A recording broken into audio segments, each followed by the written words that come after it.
മലപ്പുറത്ത് നിന്നും ഗവിയിലേക്ക് വന്ന KSRTC ബസ്സിൽ യാത്രക്കിടെ തീപിടുത്തം. 28 യാത്രക്കാരാണ് ബസ്സിലുണ്ടായിരുന്നത്. യാത്രക്കാർക്ക് ആർക്കും പരിക്കേറ്റിട്ടില്ല.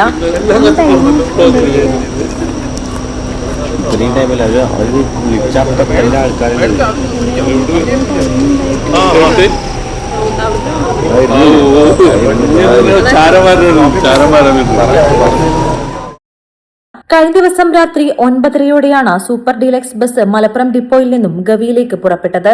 KSRTC ബജറ്റ് ടൂറിസത്തിന്റെ ഭാഗമായുള്ള ട്രിപ്പായിരുന്നു.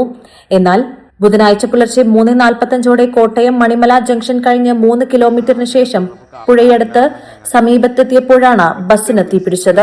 ബസ്സിൽ നിന്നും പുക ഉയരുന്നതാണ് ആദ്യം കണ്ടത്. മറ്റൊരു വാഹനത്തിലെ ഡ്രൈവർ സംഭവം അറിയിക്കുകയായിരുന്നു.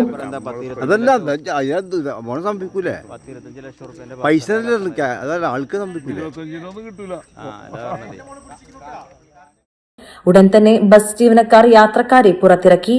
ബസ് പൂർണ്ണമായും കത്തിനശിച്ചു. കാഞ്ഞിരപ്പള്ളിയിൽ നിന്നും അഗ്നിരക്ഷാസേന സ്ഥലത്തെത്തിയിരുന്നു. തീപിടുത്തത്തിന് കാരണം ഷോർട്ട് സർക്യൂട്ടാണെന്നാണ് പ്രാഥമിക നിഗമനം. പൊൻകുന്നം ഡിപ്പോയിൽ നിന്ന് പകരം ബസ് എത്തിച്ച് യാത്രക്കാരെ കയറ്റിവിട്ടു. News desk Malabar times.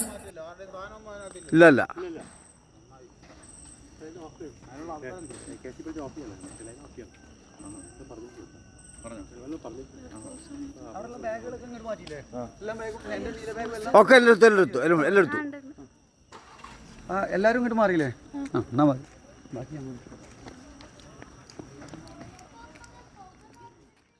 ചെമ്മാടിന് ഇനി മൈജി അല്ല മൈജി ഫ്യൂച്ചർ.